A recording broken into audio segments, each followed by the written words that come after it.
Special RR the real review with me Akshaya. So weekend వచ్చేసింది కాబట్టి అక్షయ వచ్చేసింది మీకోసం బోల్డ్ అని కబుర్లు తీసుకొచ్చింది. కబుర్లతో పాటు ఈ వీక్లో రిలీజ్ అయిన సూపర్ హిట్ సినిమాల గురించి ఫుల్ డీటెయిల్స్ చెప్పడానికి అండ్ ఫుల్ రివ్యూ ఇవ్వడానికి నేనైతే రెడీగా ఉన్నాను. అండ్ మిరాకిల్ లాంటి ఒక మూవీ చూశాను, అదే మిరాయ్ అనమాట. ఆ డీటెయిల్స్తో పాటు మరికొన్ని సినిమాలు కూడా రిలీజ్ అయ్యాయి, అవేంటో చూసిద్దాం, ఓకేనా? అండ్ లేట్ చేయకుండా మిరాయ్ గురించి అయితే నాకు చెప్పాలనిపిస్తుంది, ఎందుకంటే ఇప్పుడు ఎక్కడ విన్నా మిరాయ్ సినిమా గురించే అందరూ మాట్లాడుతున్నారు. మిరాయ్ సినిమా చూసినట్టుగా మనకు తెలుసు కదా, సోషల్ మీడియాలో ఇన్స్టాలో అందరూ స్టోరీలు పెడుతూ ఉన్నారు, సినిమా చించేశారని అంటూ ఉన్నారు. సో మరి ఈసారి తేజ్ సజ్జా ఒక విజువల్ వండర్తో వచ్చాడు కాబట్టి మిరాయ్ అంటూ ఆ మూవీ డీటెయిల్స్ని చూసేద్దాం లేట్ చేయకుండా.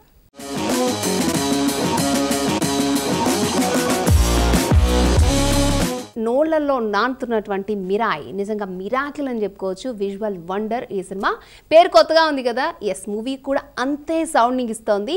మన ఇండియన్ సూపర్ మ్యాన్ అలా అనగానే డౌట్ వచ్చింది, అదేనండి మన హనుమాన్. తేజ్ సజ్జా మిరాయ్ సినిమాతో మళ్ళీ వచ్చాడు. హనుమాన్లో శక్తులు ఉన్న ఎల్లో ఎగ్ ఉంటుంది కదా, చాలా క్యూట్గా మణిబాబు అని పిలుచుకుంటూ ఉంటాడు ఆ సినిమాలో. దాన్ని అలా కంటితో చూసేసి ఇలా బలం తెచ్చేసుకుని అందరినీ చిత్త కొట్టేస్తూ ఉంటాడు కదా. బట్ ఈ సినిమాలో కూడా అలాంటి దివ్య శక్తులు ఉన్నటువంటి మనోడికి ఒక కర్ర ఉంటుంది, ఇంతప్పుడు మంత్రదండం అనమాట అది. దీంతో విలన్ని చిత్తకొట్టి పడేస్తాడు. ఏంటో మామూలుగా తేజ్ సజ్జా బాబు విజువల్ గ్రాఫిక్స్ లేదు సినిమా చేయడం లేదేమో అనిపిస్తుంది. ఎందుకంటే సక్సెస్ కొట్టడానికి గ్రాఫిక్స్ పెట్టిస్తున్నాడా లేక గ్రాఫిక్స్ ఉన్న కథల్ని ఎంచుకుంటున్నాడా, ఏదో సీక్రెట్ ఉంది, చిన్నగా లాగుదాం. ఇంకా దీనిలో విలన్ ఎవరో అందరికీ తెలుసు కదా, మన మంచు మనోజ్. లాస్ట్ టైం భైరవం సినిమాలో విలన్గా మనం మంచు మనోజ్ని చూసాం. అండ్ ఇప్పుడు మిరాయిలో కూడా సేమ్ క్యారెక్టర్లో కనిపించాడు, బట్ చాలా చాలా డిఫరెంట్. ఈ స్టోరీ ఓపెన్ చేస్తే అశోకుడి కాలంలో స్టార్ట్ అవుతుందన్నమాట. అప్పట్లో అశోకుడు కళింగ యుద్ధం చేశాడు కదా, ఆ యుద్ధం వల్ల భారీగా నష్టం జరుగుతుంది. సో అశోకుడు ఆ యుద్ధం తర్వాత చాలా రిగ్రెట్గా ఫీల్ అవుతాడు అనమాట. మళ్ళీ ఇలాంటి తప్పు జరగొద్దని తనకున్న పవర్స్ అన్నింటినీ కూడా ఒక 9 గ్రంథాల్లో దాచిపెట్టేస్తాడు. వాటిని దక్కించుకోవాలని మంచు మనోజ్, అదే మన విలన్, తెగ ట్రై చేస్తూ ఉంటాడు. అవి చేతిలో ఉంటే ఫుల్ పవర్ వచ్చేస్తుందని, ఈ లోకాన్ని శాసించవచ్చు అనుకుంటూ ఉంటాడు. బట్ ఈ 9 గ్రంథాలని కూడా మన ఒకప్పటి హీరోయిన్ శ్రేయా శరణ్ రక్షిస్తూ ఉంటుంది. వాటిని ఎవరైనా టచ్ చేసేస్తే మాత్రం మన తేజ్ సజ్జా ఎంటర్ అయిపోతాడు. మంచు మనోజ్తో కూడా అదే ప్రాబ్లం. మనోజ్ చేతిలో కత్తి, తేజ్ చేతిలో మిరాయ్, ఇద్దరు పిచ్చగా కొట్టేసుకుంటారండి ఈ సినిమాలో. అసలు తేజ చేతికి రాముడి కాలంలో మిరాయ్ ఎలా దొరికింది, వేద నుంచి యోధాగా ఎలా మారాడు, విలన్ని ఎలా ఎదుర్కొన్నాడు, ఎలా చితకొట్టాడు, విలన్ ఫ్లాష్ బ్యాక్ ఏంటి, ఇవన్నీ సినిమా చూస్తే మీకే ఇట్టే అర్థమైపోతుంది. అండ్ ఈ మధ్య ఇలాంటి డివోషనల్ ఎలిమెంట్స్ ఉన్న సినిమాలు బాగా ఆడుతున్నాయి, ప్రేక్షకులు అందరూ ఆదరిస్తున్నారు. అందుకే డైరెక్టర్ కార్తిక్ ఘట్టమనేని కూడా ఈ స్టోరీని ఎంచుకున్నాడు అనుకుంటా. తేజ్ సజ్జా ఆవరేజ్ కూడా ఇదే కాబట్టి ఈజీగా కథకి కనెక్ట్ అయిపోయి ఉంటాడు మనోడు. అండ్ ఈ సినిమాలో భారీ విజువల్స్ కోసం కార్తిక్ తన శక్తికి మించి కష్టపడ్డాడు. 60 కోట్లు ఖర్చు పెట్టేశారు కాబట్టి స్టోరీకి ఈ గ్రాండ్నెస్ వచ్చింది. ముఖ్యంగా సప్తపది గరుడ ఎపిసోడ్స్ అయితే నెక్స్ట్ లెవెల్లో ఉంటాయి. ఇంకా తేజాకి రాముడు మిరాయి దొరికేటప్పుడు అయితే మన అందరికీ గూస్ బంప్స్ వస్తాయి. నిజంగా ఆ సీన్ అయితే చాలా బాగుంటుంది. అండ్ మిరాయి పవర్స్తో తేజ చేసే ఫైట్స్ ఏవైతే ఉంటాయో అవి కిరాకున్నాయండి, నిజంగా చాలా చాలా బాగుంటాయి. ఇలా కూడా చేయొచ్చా అన్న ఫీలింగ్ వస్తుంది. అండ్ హీరో విలన్స్ మధ్య జరిగే ఫైట్ సీన్ చూస్తున్నంతసేపు మనం వేరే లోకల్లోకి వెళ్ళిపోతాం అనమాట. వీళ్ళిద్దరిని కూడా బ్యాలెన్స్ చేయడానికి డైరెక్టర్ కార్తిక్ చాలా కష్టపడ్డాడు. అలాగే తేజ యూత్కి కనెక్ట్ అయ్యేలా కామెడీ సీన్స్ కానీ ఫైట్స్ పెట్టడం కానీ, and Manoj character through out చాలా ఇంట్రెస్టింగ్గా ఉండేలా చూడడంలో కానీ చాలా ఎఫర్ట్స్ పెట్టాడు అనిపిస్తుంది డైరెక్టర్. ఇంకో తమాషా ఏంటంటే ఈ సినిమాకి కార్తిక్ దర్శకుడు మాత్రమే కాదు, సినిమాటోగ్రఫీ, స్క్రీన్ ప్లే కూడా అతనే. ఇన్ని పనులు ఒకేసారి చేసి సక్సెస్ కొట్టాలంటే ఎంత గట్స్ కావాలండి, ఎంత టాలెంట్ ఉండాలండి కదా. ఎస్, ఇక్కడ యాక్టర్ విషయానికి వచ్చేస్తే కనుక హీరో తేజ్ సజ్జా బాగా యాక్ట్ చేశాడు. యాక్షన్ సీన్స్లో అయితే కుమ్మి పడేశాడు. అండ్ ఫేస్ ఏమో పప్పీలో పెడతాడు, చేసే పనులని మాత్రం ఉప్పిలా చేస్తాడు. అదేనండి మన ఉపేంద్ర.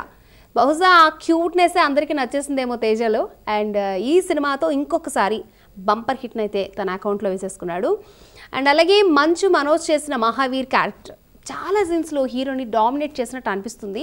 ఎందుకంటే మన తేజ్ సజ్జా మంచు మనోజ్ ముందు కొంచెం చిన్నగా కనిపిస్తూ ఉంటాడు, బట్ ఆ క్యారెక్టర్ కూడా అలాగే డామినేట్ చేసినట్టు మనకు అనిపిస్తూ ఉంటుంది. బహుశా ఎలివేషన్ సీన్స్ ఇందులో విలన్కి ఎక్కువగా పెట్టడం వల్ల మనకి అలా అనిపించి ఉండొచ్చు. అండ్ ఈ సినిమా మనోజ్కి ఒక biggest comeback and biggest milestone అవుతుందని చెప్పచ్చు. And coming to heroine Ritika, యాజువల్గానే అంటే క్యూట్గా ఉంటుంది అండ్ సినిమాకి గ్లామర్, హీరోకి మంచి సపోర్ట్ ఇచ్చింది. అండ్ శ్రేయస్ శరణ్ తేజ తల్లి పాత్రకి అయితే న్యాయం చేసింది. క్యాట్ మమ్మీ అనమాట, అంటే జగపతి బాబు, జయరామ్ వీళ్ళు స్క్రీన్ మీద ఉంటే చాలు నిండితనం వచ్చేస్తుంది కదా. అండ్ ఈ సినిమా టెక్నికల్గా సౌండ్ ఇచ్చిందండి. అండ్ ముఖ్యంగా background score, Gauri Hari super background score music ఇచ్చాడు ఈ సినిమాకి, అదో పెద్ద ఎసెట్ అని చెప్పొచ్చు. అండ్ సీన్స్ ఎలివేట్ అవ్వాలంటే ఆ మాత్రం మ్యూజిక్ ఉండాలి కాబట్టి తన పూర్తి ఎఫర్ట్స్ పెట్టాడు అనిపించింది. అండ్ ఈ స్టోరీ తీయడానికి 50 కోట్లు పెట్టామని చెప్తున్నారు. బట్ సినిమా చూస్తే ఈ 300 కోట్లు పెట్టినట్టే అనిపిస్తుందండి. ఆ రేంజ్లో విజువల్స్ అయితే చాలా బాగున్నాయి. క్వాలిటీ కూడా మనకి ప్రతి ఫ్రేమ్లో కనిపిస్తుంది అనమాట. అండ్ పాన్ ఇండియా రేంజ్కి ఏమాత్రం తీసిపోదు. అండ్ ముఖ్యంగా మంచుకొండల్లో వచ్చి ఈగల్ ఎపిసోడ్ కానీ, రాముడు ఆయుధం ఎపిసోడ్ కానీ చాలా చాలా బాగా తీశారు. ఇక క్లైమాక్స్ అయితే చెప్పనక్కర్లేదు, సింప్లీ సూపర్. ఏ సినిమాకైనా క్లైమాక్స్కే బలం కాబట్టి దాన్ని చాలా సింపుల్గా సూపర్గా ప్రజెంట్ చేశారు డైరెక్టర్. అండ్ డబ్బులు పెట్టి టికెట్ కొన్నందుకు తృప్తిగా అనిపిస్తుంది ప్రతి ఆడియన్కి అనమాట. అండ్ మిరాయి సినిమాకి ఇప్పుడు అంటే అది ఎక్కడ చూసినా మిరాయి సినిమా స్టేటస్లు, స్టోరీలు ఇవే కనిపిస్తూ ఉన్నాయి. జనాలకైతే ఇప్పుడు మిరాయి ఎక్కేసిందని చెప్పుకోవచ్చు. అండ్ చిన్న పిల్లలకి ఈ సినిమా చాలా చాలా బాగుంటుంది. అండ్ చాలామంది సజెస్ట్ చేస్తున్నారు మీ కిడ్స్ని తీసుకుని వెళ్ళండి, సినిమా చాలా బాగుంటుంది అండ్ విజువల్ వండర్గా ఉంది అని.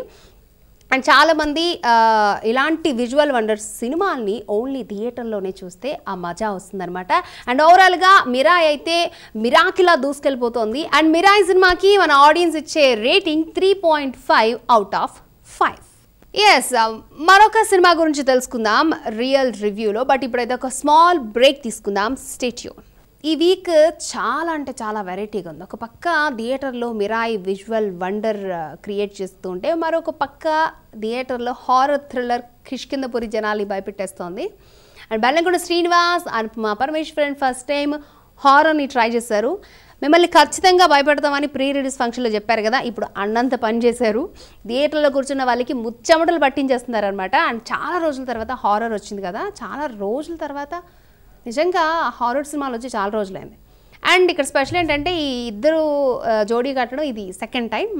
అండ్ 7-8 years బ్యాక్ అనుకుంటా వీళ్ళిద్దరు రాక్షసుడు సినిమాలో కలిసి చేశారు. అది క్రైమ్ థ్రిల్లర్. వీళ్ళిద్దరికీ థ్రిల్లర్స్ బాగా కలిసి వస్తున్నాయి. అండ్ అప్పుడేమో క్రైమ్ థ్రిల్లర్, ఇప్పుడేమో హారర్ థ్రిల్లర్. రేపు ఏం థ్రిల్లర్ చేస్తారో చూడాలి. అండ్ ఈ సినిమా స్టోరీ అంతా కొత్తవి కాదు, స్క్రీన్ ప్లేతోనే మ్యాజిక్ చేసేసారు డైరెక్టర్. ముఖ్యంగా బెల్లంకొండ, అనుపమ ఆల్రెడీ లవర్స్. వీళ్ళిద్దరూ సుదర్శన్తో కలిసి హంటెడ్ హౌస్ టూర్స్ నడిపిస్తూ ఉంటారనమాట. ఇంట్రెస్ట్ ఉన్న వాళ్ళని పాడుపడ్డ బంగ్లా దగ్గరికి తీసుకెళ్ళి గోస్ట్ వాకింగ్ చేపిస్తూ ఉంటారనమాట. సో అలా ఒక 10 మందిని కిష్కింధపురికి తీసుకెళ్తారు. అక్కడ ఒక పాత రేడియో స్టేషన్ ఉంటుంది, సువర్ణమాయ రేడియో స్టేషన్. మీరు చూసే ఉంటారు ట్రైలర్లో ఆ ఆడియో ఎట్లుందో. ఎస్, దానిలోకి వెళ్ళి వీళ్ళంతా సరదాగా తిరుగుతూ ఉంటారు. ఏదో ఒక పిక్నిక్ స్పాట్కి వెళ్ళినట్టుగా వాళ్ళు ఫీల్ అవుతూ ఉంటారు. మొదట్లో కాసేపు బాగానే ఉంటుంది, కానీ ఒక్క వాయిస్ అండి, ఒకే ఒక్క వాయిస్, అదే వేదవతి వాయిస్. అదేనండి బాబు, దెయ్యం వాయిస్. ఆ దెయ్యం పేరు వేదవతి అనమాట. సో ఒక రికార్డర్ నుంచి ఆ దెయ్యం వాయిస్ వినిపిస్తుంది చూడండి. ఒక్కొక్కరికి ప్యాంట్లు తడిచిపోతాయి అనమాట. ఎందుకు వచ్చావరా దేవుడా అని ఫీల్ అవుతూ ఉంటారు అక్కడ ఉన్న వాళ్ళంతా. అండ్ ఆ దెయ్యం అంతా చూస్తుండగానే ముగ్గురిని చంపేస్తుంది, చిన్నపిల్లని కూడా టార్గెట్ చేస్తుంది. అక్కడ దాన్ని పసిగట్టిన మన బెల్లంకొండ ప్రాణాలను అడ్డుపెట్టి దెయ్యానికి ఎదురు వెళ్ళడం స్టార్ట్ చేస్తాడు. మరి ఆ దెయ్యానికి ఎదురెళ్ళినటువంటి మన హీరో ఆ చిన్నారిని రక్షించాడా, మిగిలిన వాళ్ళ సిచ్యువేషన్ ఏంటి, అసలు ఆ వేదవతి ఎవరు, ఎందుకు దెయ్యంలా మారింది, సువర్ణమాయ స్టేషన్తో ఆమెకున్న లింక్ ఏంటి, అందులోకి వెళ్ళిన వాళ్ళని ఎందుకు చంపేస్తుంది, ఈ ప్రశ్నలన్నిటికీ సమాధానాలు కిష్కింధపురిలోనే మీకు దొరుకుతాయి, వెళ్ళి చూసేయచ్చు. మనలో మన మాట అండి, అనుపమ ఎంత క్యూట్గా ఉంటుంది, ఎంత ముద్దుగా ఉంటుంది, ఆమెను కూడా దెయ్యంగా మార్చేశారు. ఎవరైనా అంత అందమైన క్యూట్ దెయ్యాన్ని చూసి భయపడతారా? పడరు కదా. మరి వెనకాల బ్యాక్గ్రౌండ్ మ్యూజిక్ లౌడ్గా పెట్టేసరికి దాని దెబ్బకి నిజంగా అనుపమ దెయ్యాన్ని చూసి అందరూ భయపడిపోతున్నారనమాట. ఈ మాట నేను చెప్పడం కాదు, బయట ఫ్యాన్స్ టాకు. నార్మల్గా అనుపమ మీద ఎన్ని ట్రోల్స్ వస్తూ ఉంటాయి, అల్లం బెల్లం అనుపమ సంథింగ్ ఇలాంటివన్నీ వస్తూ ఉంటాయి. బట్ అలాంటి క్యూట్ అనుపమ కిష్కింధపురిలో దెయ్యంగా ఎలా ఉందంటే మీరు వెళ్ళి చూడాల్సింది ఖచ్చితంగా, ఎందుకంటే నేను చెప్పినా మీకు అర్థం కాదు. బట్ అనుపమాని దెయ్యంగా చూపించి డైరెక్టర్ సక్సెస్ అయ్యాడని చెప్పొచ్చు. అండ్ ఏదైనా సరే జనం భయపడడం ఇంపార్టెంట్ కాబట్టి ఈ విషయంలో కిష్కింధపురి టీమ్ సక్సెస్ అయిందని చెప్పొచ్చు. అయితే జనాల్ని ఎలాగైనా భయపెట్టాలనే ఉద్దేశంతోనే చాలా చోట్ల లాజిక్ని మిస్ అయినట్టు అనిపించింది. జనాల్ని దీన్ని కనిపెట్టేస్తారని డైరెక్టర్ కౌశిక్కి ముందే ఊహించాడేమో నాకు. ఎందుకంటే ఇప్పుడంతా క్రిటిక్స్ ఎక్కువైపోయారు కదా, ఏదైనా సినిమా చూసి అరే ఇక్కడ ఈ లాజిక్ ఉంది, అసలు ఎలా తీశారు అని అంటారని ముందే గ్రహించి మన కమెడియన్ ఉన్నాడు కదా హైపర్ ఆది చేత హారర్కి లాజిక్ ఉండదు అనే డైలాగ్ చెప్పించేసి దాన్ని కవర్ చేసేసాడు, అందరి నోళ్ళు మూగించేశాడు అనమాట. So intelligent boy. ఇక ఈ సినిమాలో రామాయణంలో వచ్చి కొన్ని పేర్లు పెట్టారు, ఎందుకండి అవసరమా? ఈ పురాణాలు ఊసి లేకుండా ఒక్క సినిమా కూడా తీయలేరా ఏంటి? ఎప్పుడు మారుతారో ఏమో. పురాణాలకి పేటెంట్స్ లేవనే కదా. బెల్లంకొండకి ఈ సినిమా కొత్త ఎక్స్పీరియన్స్ అని చెప్పచ్చు. హారర్ని ట్రై చేస్తూ తన మార్క్ యాక్షన్ని మిస్ కాకుండా చూసుకున్నాడు అండ్ భయపడుతూనే ఫైట్స్ చేశాడు. ఎందుకంటే కాంచన సినిమాలో లారెన్స్ ఎలా భయపడుతూ ఉంటాడు, సో అలా అనమాట. బెల్లంకొండ శ్రీనివాస్ ఒక కొత్త జోనర్ని ట్రై చేస్తూనే తన మార్క్ యాక్షన్ని మిస్ కాకుండా చూసుకున్నాడు. అండ్ ముఖ్యంగా యాక్షన్ అవతారంతో మెప్పిస్తూనే హారర్ ప్రధానంగా సాగే సన్నివేశాల్లో మంచి నటన అయితే చూపించాడు శ్రీనివాస్. అండ్ అలాగే అనుపమ చాలా అందంగా కనిపిస్తూనే సెకండ్ హాఫ్లో మనల్ని భయపెడుతుంది. ఆమె దెయ్యంగా మారే ఎపిసోడ్ అయితే చాలా ఇంట్రెస్టింగ్గా అందరినీ కట్టుబడిస్తుంది అనమాట. సో మొత్తానికి కిష్కింధపురి సినిమాకి జనాలు ఇచ్చే రేటింగ్ 2.5 out of 5. ఏంటబ్బా ఈ వీక్ చాలా కూల్గా ఉంది, టెన్షన్ పెట్టే బ్యాచ్ రాలేదేంటని అనుకున్నాను, కానీ వచ్చేసింది. అదే the diary of west Bengal. So ఇలాంటివి గతంలో చాలా సినిమాలు వచ్చాయి, చాలా కాంట్రవర్సీ అయ్యాయి. బట్ ఆ సినిమాల్ని థియేటర్లో ఆదరించారు, ఓటీటీస్లో కూడా ఆదరించారు. ద కాశ్మీరీ ఫైల్స్ కానీ చాలా సినిమాలు మనం చూసాం. బట్ ఆ నేపథ్యం ఉన్న సినిమా ఇదని చెప్పొచ్చు. అండ్ రీసెంట్గా వెస్ట్ బెంగాల్లో జరిగిన రాయిట్స్ని స్టోరీగా తీసుకున్నారు. హిందూ ముస్లింల మధ్య టెన్షన్ వాతావరణాన్ని కాస్త రఫ్గా చూపించారు డైరెక్టర్. అయితే స్థానిక హిందువుల్ని వలసదారులు డామినేట్ చేసినట్టు చూపించడంలో కాంట్రవర్సీ వచ్చేసిందనమాట. ఈ మూవీని బ్యాన్ చేయాలని డిమాండ్స్ వచ్చాయి, కానీ కోల్కతా హైకోర్టు ఓకే చెప్పడంతో సినిమా అష్ట కష్టాలు దాటుకొని మొత్తానికైతే రిలీజ్ అయింది. బెంగాల్లో ఒక్క స్క్రీన్ కూడా దొరకలేదు ఈ సినిమాకి, మిగతా చోట్ల రిలీజ్ అయింది అనుకోండి. అండ్ ఈ సినిమా చూసి అక్కడ జనాలు కొట్టుకుంటే ఆ నష్టాన్ని ఎవరు భరిస్తారు? బహుశా అందుకే థియేటర్లు ఇవ్వలేదు అనుకుంటా. బట్ ఈ సినిమా స్టోరీ అంతా వెస్ట్ బెంగాల్లో అక్రమ వలసదారుల చుట్టే, రోహింగ్యాల చుట్టే తిరుగుతూ ఉంటుంది. రోహింగ్యా ముస్లింలు, బంగ్లాదేశ్ వలసదారులు బెంగాల్లో ఎలా స్థిరపడ్డారో, సో వాళ్ళ వల్ల స్థానిక ప్రజలు ఏ విధమైన ఇబ్బందులు సమస్యలను ఎదుర్కొన్నారో ఈ సినిమాలో చూపించారనమాట. ఈ నేపథ్యం వెనుక రాజకీయ కోణం ఉందని, ఓట్ల కోసమే ప్రభుత్వ పెద్దలు ఇలా వలసదారులకు మద్దతునిస్తున్నారని సుహాసిని భట్టాచార్య అని ఒక జర్నలిస్ట్తో దీన్ని రివీల్ చేస్తారనమాట. ఇలాంటి వివాదాస్పద అంశాన్ని టచ్ చేయడం వల్ల సుహాసినికి థ్రెట్ వస్తుంది, తన కెరీర్ కూడా ప్రాబ్లంలో పడుతుంది. అయితే వీటన్నింటికి సుహాసిని ఎలా ఎదుర్కొంది, మత ఘర్షణల్లో ఎలా నలిగిపోయింది ఆమె, తన కుటుంబాన్ని కాపాడుకోవడానికి ఏం చేసింది అన్నది చాలా డ్రామాటిక్గా మనకి చూపించారు. సో ఈ స్టోరీ వాస్తవాల ఆధారంగా ఉన్నా కూడా కాస్త కల్పితం ఎక్కువైపోయినట్టు అనిపించింది. సో మనకి సినిమా స్టార్ట్ అయ్యే ముందు ఇందులో అన్ని కల్పిత పాత్రలను వేస్తూ ఉంటారు కదా, ఆ కల్పితం అనమాట, అది కొంచెం ఎక్కువైంది. ముఖ్యంగా వలసదారులని విలన్స్ లాగా, స్థానికుల్ని విక్టిమ్స్ లాగా చూపించే ప్రయత్నం చేశారు డైరెక్టర్. అండ్ ఈ సీన్స్ కొంచెం నమ్మశక్యంగా లేవు. ఇక స్క్రీన్ ప్లే విషయానికి వస్తే కనుక సినిమా ఫస్ట్ నుంచి సీరియస్ టోన్లో ఇలా వెళ్ళిపోతూ ఉంటుంది. ఫస్ట్ హాఫ్ అంతా వలసదారులు ఎలా పెరుగుతున్నారు, వాళ్ళ వల్ల లోకల్ జనాలు ఎలా ఇబ్బంది పడుతున్నారు చూపించే ప్రయత్నం చేశారు. అండ్ కథ కొంచెం స్లోగా వెళ్తూ ఉంటుంది. అండ్ సెకండ్ హాఫ్లో వలసదారులు చేసే గొడవలు, ఆ గొడవల్లో జర్నలిస్ట్ సుహాసిని ఇరుక్కోవడం, స్టోరీ హాట్గా సాగిపోతూ ఉంటుందన్నమాట. కత్తులు, కటార్లు, మంటలు, అరుపులు, ఒకటే టెన్షన్. ఇలాంటి టెన్షన్ సినిమాలు కావాలి అనుకునే వాళ్ళకి ఈ సినిమా ఖచ్చితంగా వెళ్ళి మీరు చూడొచ్చు. అండ్ ఒక్క క్షణం మనకి మణిరత్నం తీసిన బొంబాయి సినిమా గుర్తొచ్చేస్తుంది. ఈ హిందూ ముస్లిం అల్లర్లు మనకి రొటీన్గా అనిపిస్తాయి, కానీ జర్నలిస్ట్ సుహాసిని ఎపిసోడ్ మాత్రం ఈ సినిమాలో ఈ గొడవల మధ్య మనకి చాలా ఇంట్రెస్టింగ్గా అనిపిస్తుంది. ఈ రాష్ట్రంలో హిందువుగా ఉండడమే నేరమా, మిమ్మల్ని చేరదీయడమే తప్పైపోయిందా అని వలసదారులకు తగిలొచ్చేలా డైలాగ్స్ పెట్టారు. అలాగే వలసల్ని ఎందుకు అనుమతిస్తున్నారు, మీ స్వార్థం కాదా, మీ ఓట్ల కోసం కాదా అని ప్రభుత్వ పెద్దలకి తగిలొచ్చేలా కూడా డైలాగ్స్ ఉన్నాయి. మరి ఎంత డైరెక్ట్గా అటాక్ చేస్తే వ్యతిరేకత రాకుండా ఉంటుందా చెప్పండి? కాంట్రవర్సీ కాకుండా ఉంటుందా? ఖచ్చితంగా అవుతుంది. అయితే వీటన్నింటికీ సిద్ధపడే డైరెక్టర్ సరోజ్ మిశ్రా ఈ సినిమాని తీసుంటాడు, దాని ఇంపాక్ట్ కూడా చూస్తున్నాడు కూడా. అండ్ పొలిటికల్ బ్యాక్డ్రాప్లో తీసిన ఈ సినిమాలో ఎమోషన్స్కి పెద్దపీట వేశారు. జర్నలిస్ట్గా సుహాసిని భట్టాచార్య తన పాత్రకి న్యాయం చేసింది.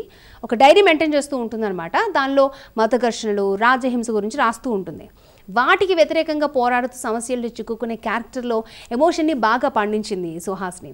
ఇంకా ఒక ముస్లిం అయ్యుండి హిందువులా బతికే ప్రతీక్ క్యారెక్టర్ని అతిక్ ఖాన్ చేశారనమాట. గౌరీశంకర్, రామేంద్ర చక్రవర్తి రాజకీయ నేతల పాత్రలో జీవించేశారు వాళ్ళంతా కూడా. అండ్ ముఖ్యంగా మతపరమైన అల్లర్లు కానీ ఓటు బ్యాంక్ రాజకీయాలు చేయడంలో విలనిజాన్ని బాగా చూపించేశారు ఈ సినిమాలో. ఇక టెక్నికల్ విషయానికి వచ్చేద్దాం మనం. మేకింగ్ స్టాండర్డ్స్ అయితే చాలా బాగున్నాయి. ఏఆర్ దత్తా ఇచ్చిన పాటలు అంతగా లేకపోయినా బ్యాక్గ్రౌండ్ మ్యూజిక్ మాత్రం అదరగొట్టేశాడండి. అండ్ డైరెక్టర్ మనోజ్ మిశ్రా ఎంచుకున్న స్టోరీ కాంట్రవర్సీ అయిన మేకింగ్ పరంగా మంచి మార్కులను తెచ్చుకున్నాడు. అండ్ ఈ సినిమాకి ఓవరాల్గా జనమిచ్చే రేటింగ్ 2/5. వెల్, చూసారు కదా ఈ వీకెండ్ రియల్ రివ్యూలో ఒక మంచి విజువల్ వండర్, అలాగే ఒక హారర్ సినిమా, అలాగే ఒక గొడవల సినిమా. సో నిజంగా మూడు జానర్స్, 3 సినిమాలు కూడా థియేటర్లో సక్సెస్ఫుల్గా రన్ అవుతున్నాయి. సో ఈ సినిమాల గురించి ఐ థింక్ మీకు చాలా ఇంట్రెస్టింగ్ ఇన్ఫర్మేషన్ ఇచ్చానని అనుకుంటున్నాను. నిజంగా సినిమాలు అయితే చాలా బాగున్నాయి. వెళ్ళి థియేటర్కి వెళ్ళి చూస్తేనే ఆ ఎంజాయ్మెంట్ మీకు వస్తుందన్నమాట. వెల్, ఇది వాళ్ళ మన ఆర్ఆర్. నెక్స్ట్ వీక్ మరింత కొత్త స్టఫ్తో మరిన్ని కొత్త సినిమాలు, వెబ్ సిరీస్లు, హాలీవుడ్, బాలీవుడ్, కోలీవుడ్ అన్ని సినిమాలు ఏవైతే వీకెండ్లో రిలీజ్ అవుతాయో ఆ ముచ్చట్లతో వచ్చే వారం మళ్ళీ కలుద్దాం. అంతవరకు చూస్తూనే ఉండండి వనిత టీవీ.